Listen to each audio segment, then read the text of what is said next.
We three founders in our mid 30s, whenever we used to travel, despite having 18 crore in the bank, we used to share a hotel room.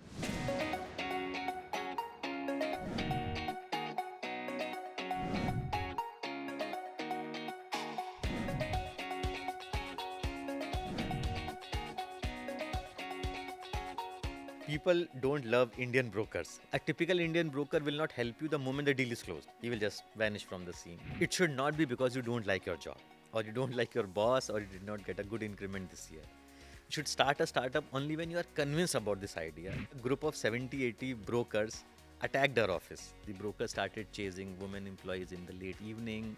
They damaged many of the bikes which were parked outside. Hello and welcome to another episode of My Way. My guest on the show today is Amit Agarwal. He's the founder of NoBroker, and as the name suggests, NoBroker is a company, NoBroker.com is a company that connects the buyer to the seller of a home without any broker in between. Now, this is a company that has grown by leaps and bounds. It's almost sitting at 1,000 crores revenues. They cater to 3 crore people. They have 3,000 employees, and this is his story. Amit, thank you so much for joining us on the show. Thank you for having me. So, I think the big story here is that from being someone who had a very cushy job, a very cushy corporate job, you sort of catapulted to the startup world. This was, I think, 9, 10 years ago. Tell us about your journey. So I was good in studies. I did my engineering from IIT Kanpur, MBA from Ahmedabad, and I was doing management consulting for almost 10 years. Then I joined a fund bank as a head of strategy in Bombay itself. So a very comfortable job.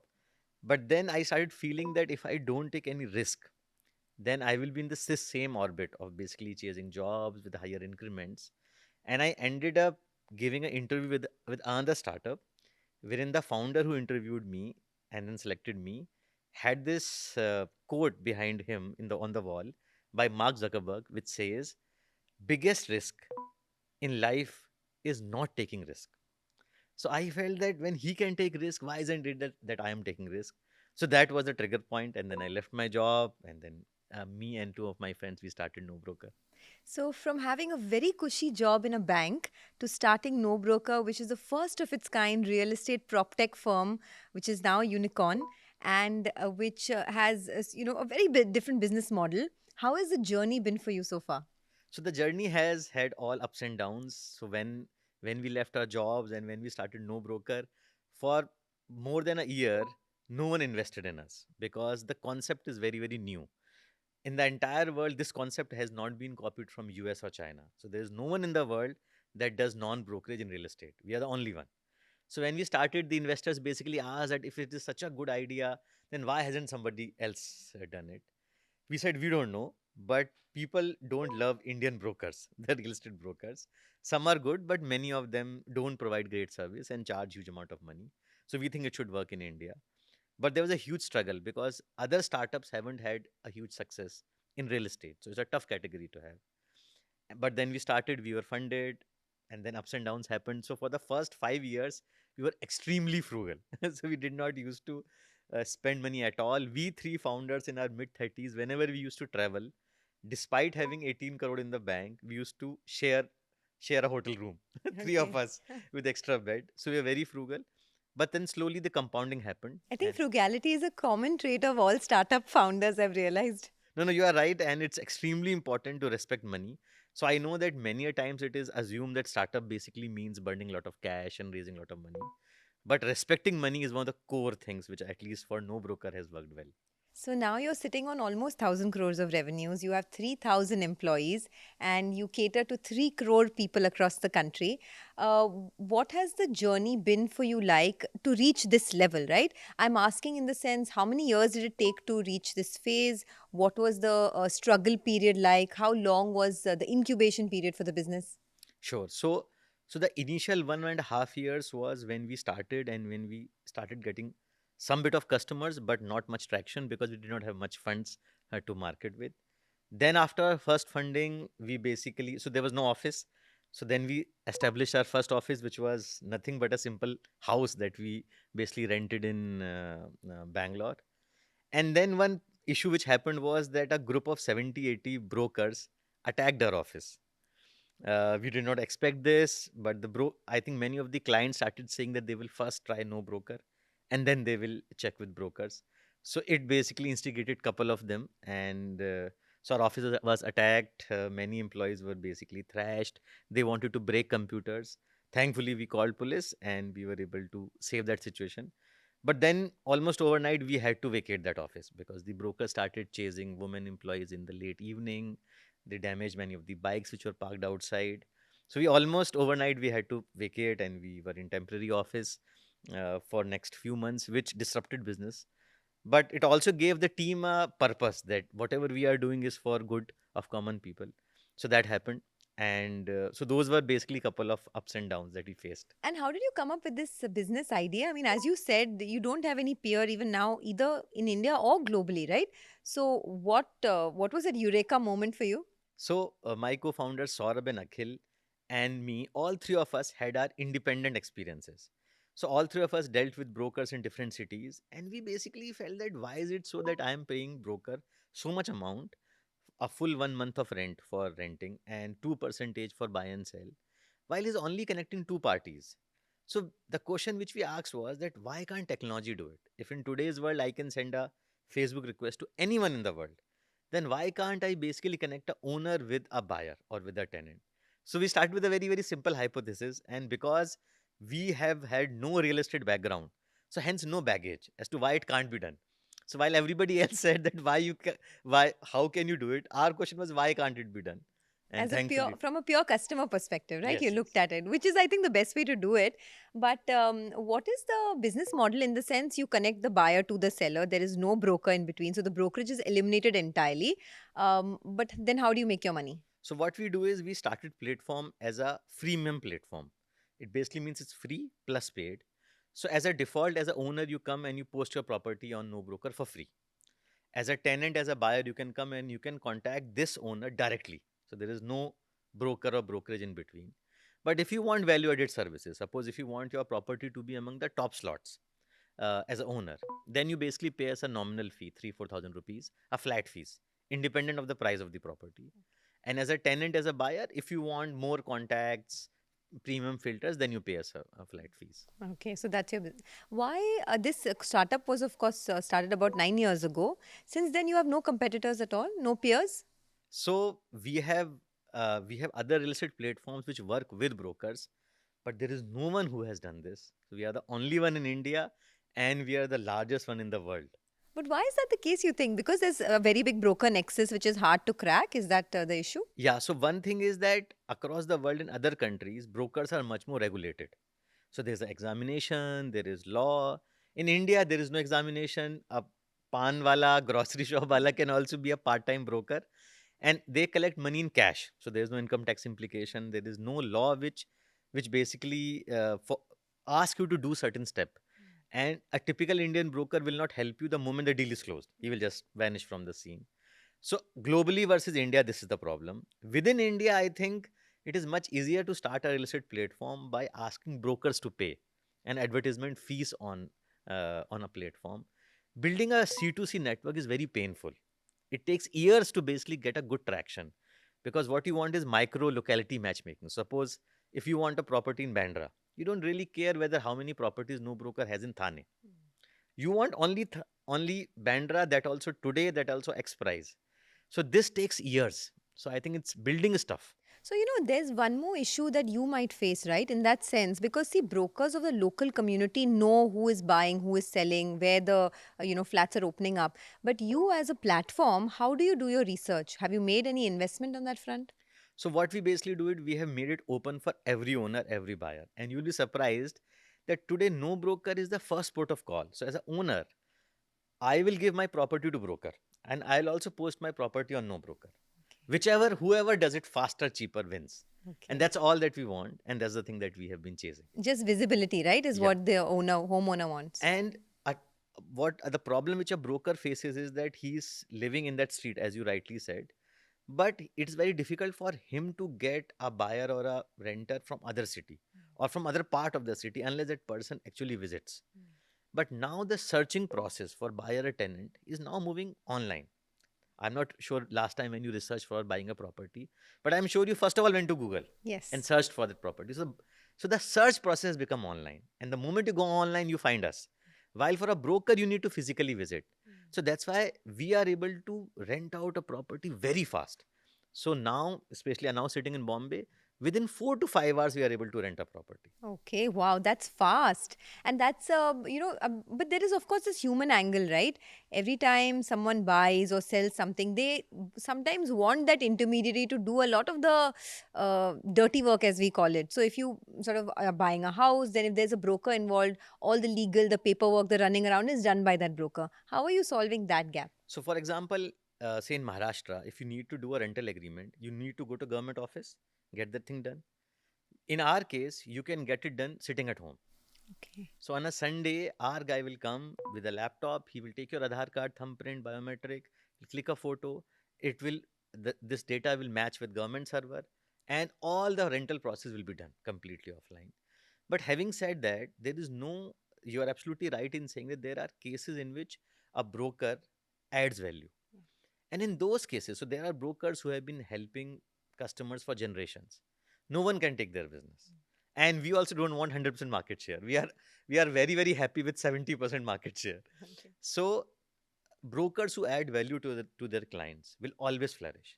Our main purpose is that brokers who are here for quick money and who are not adding value, we want the technology should take over that piece of business and make customers' life much, much easier. So customers should be able to do that transaction at a very low cost.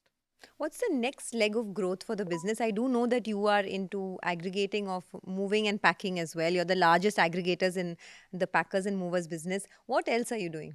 So we started with real estate, and then we realized that there are many pieces of real estate journey which are broken. For example, packers and movers. Only couple of brands in the country. So that we are doing through our partners, and we are India's largest aggregator of packer mover. We also do painting. So we are India's largest in painting. We do home cleaning. We do home interiors. We do home loan. We do furniture rental. We have a no brokerhood entity which is a very large player in the software for visitor management in gated apartment societies. Okay.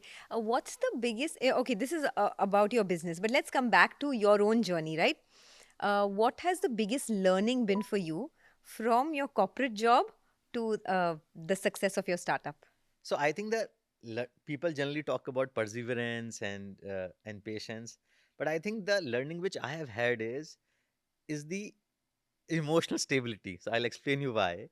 So in corporate, if something goes wrong, you have suppose you don't get a promotion, you have a lot of time to be sad about and curse somebody else and so on and so forth. But when you are running your own business and a bad news comes, you have no time to for self pity. Quickly process that information, think about what needs to be done And move on. next, and move on. So I think what basically startup has taught me is to take information, be extremely rational as you can, because being emotional doesn't help, and quickly make decision and move on. Resilience as well, right? Yes. But you've been in both ends of the spectrum and successful in both. You had a very good job in the ANZ Bank, and now you're, of course, very successful in the startup. What do you prefer, a corporate job or being a founder? So being a founder, a successful founder, if I can say, is the best job in the entire world. But if I was doing a corporate job, I'm sure I would have been happy there also, because as we're discussing, happiness is more of a state of mind. But yes, running a startup, being able to do something that you want, no politics, no favoritism, complete independence, has a huge amount of joy. And you said there were some reasons for which you decided to leave your corporate job. What were they? So I basically felt that when I was doing corporate job, I felt that what I am doing is I am basically chasing one job with another job with some increments, and my career would basically be in the same orbit.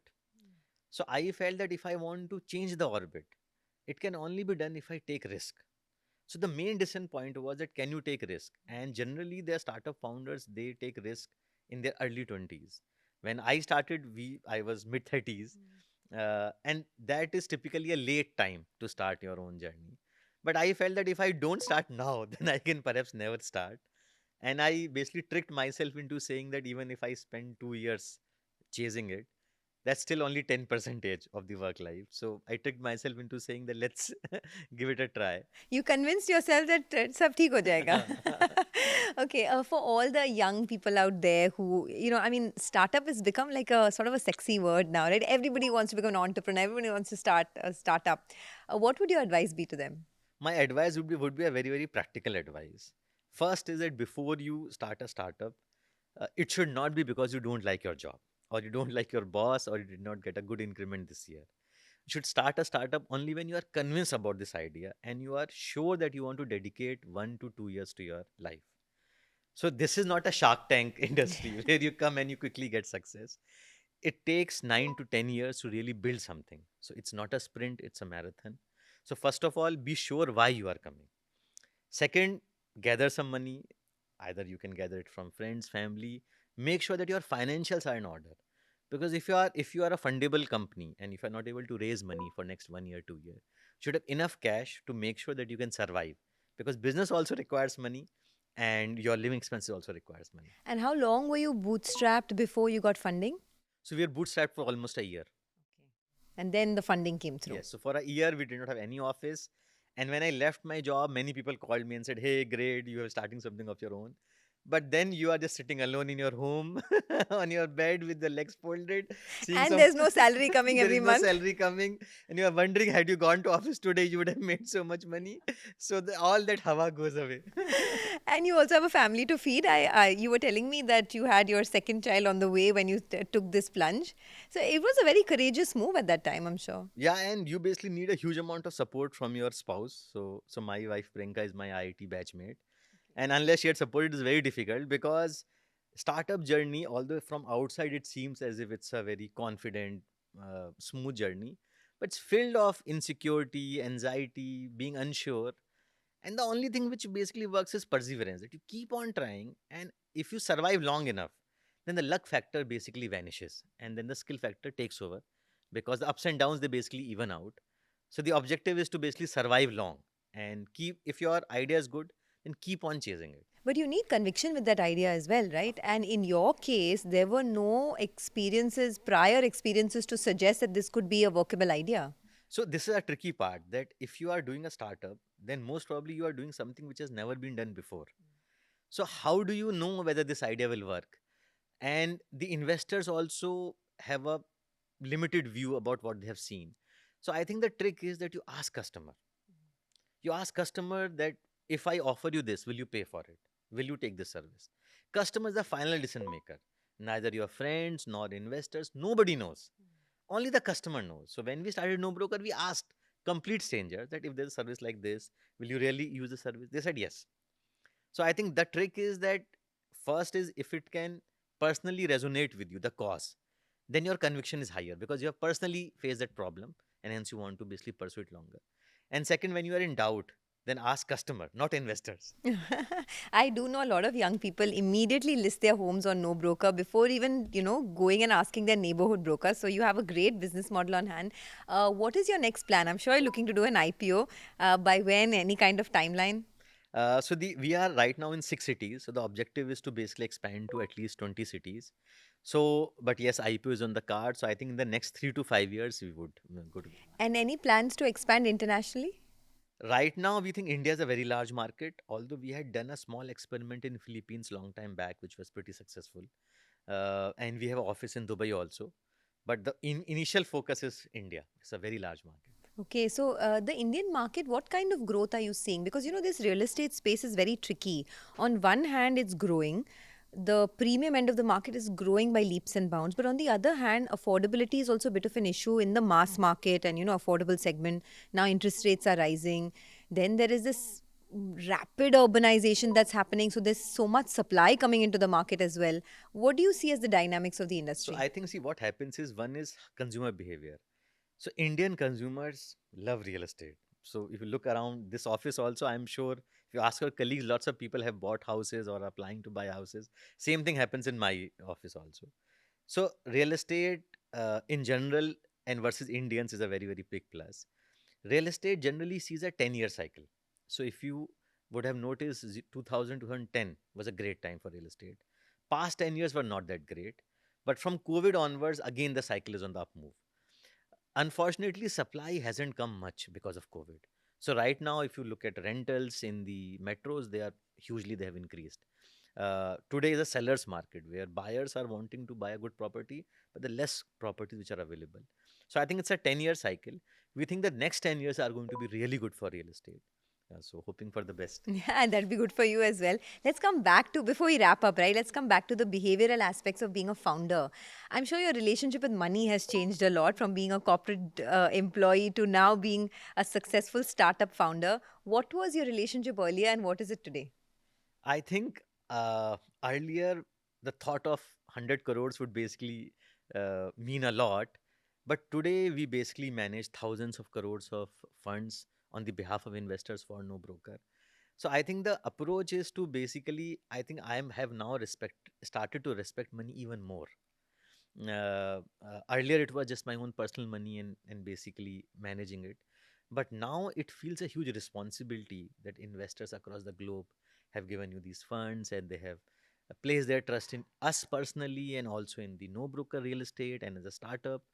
So now I basically feel much more responsible as far as money is concerned. And do you invest a lot in equities or do you invest just by virtue of being in the real estate business? Do you invest a lot more in real estate? So I invest in both, but surprisingly, despite being a real estate founder, I love equity and I'm a huge believer of equity. Okay, that's great to hear. And equity has, I mean, if you map the last 15, 20 years, because of the cycles that we've been through, equity has been a consistent performer compared to real estate, Yeah, I right? think so. For long-term wealth creation, equity is best. But you need a house which you can enjoy, which you can live in. For example, one of my colleagues says कि mutual fund में रह तो नहीं सकते ना. So you own the home that you live in? Yeah. Okay, so you believe more in owning a home than renting one. Okay. Finally, Amit, what is the recipe for being a successful startup founder? I think the biggest is perseverance, conviction, as you said, and patience. It's not something that you can get it done fast. Doing something new, chasing it, trying to make it big will have lots of issues, either at customer end, at your end, building team, ensuring that customer trust you, ensuring word of mouth happens. This is a long haul. So it's at least a 10-year journey. And your 10-year journey began at a time when the startup ecosystem was also growing, so you grew along with it. Do you think this is a bit more of a mature phase and it'll become harder for newer startup founders to sort of achieve success? So it's a mature phase, but there are many advantages. For example, when I started along with my friends, it was difficult to get people as a startup employee. So I remember I had to convince parents that no, your son can join startup and job is still going to be there. Today it is much more glamorous. It is not at all difficult to basically encourage a young person to work in a startup. So that has improved. Second, consumers have also become very, very tech friendly. So imagine 10 years back, how many people were ordering food through app or how many people are ordering cabs through app. Now everybody is on different apps. So the consumers have also become extremely app friendly, tech friendly. That is also very positive. And many startups have seen success, which basically means a lot of money is also coming from across or from overseas for good ideas. So ideas basically, I think in India is still a developing country, a broken processes, huge number of problems to be solved. Okay, and if you had to put your mind, together to create another startup, perhaps, since you've already once a founder, always a founder, right?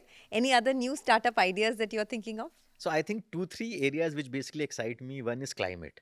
So I think the next 5 to 10 years will be more about how the environment can be made more sustainable and what climate initiatives can be done. So that is one thing which basically excites me. Second, I think which is on other extreme is I think lot of good ideas are required in pets. So huge amount of basically inclination and fondness of Indian customers towards taking care of their pets. So I think that's also a second And area. our generation, as the generations progress, people having lesser and lesser children, so they're having more pets, and that's of course a great idea. By the way, I hope you work on it. Thank you so much for joining us, Amit. A pleasure having you here on CNBC Thank you TV18, so much. and all the best with your journey. Looking forward to your IPO plans as well. Thank you. Thank you for watching CNBC TV18. For all the latest news and updates, do follow us on our social media platforms.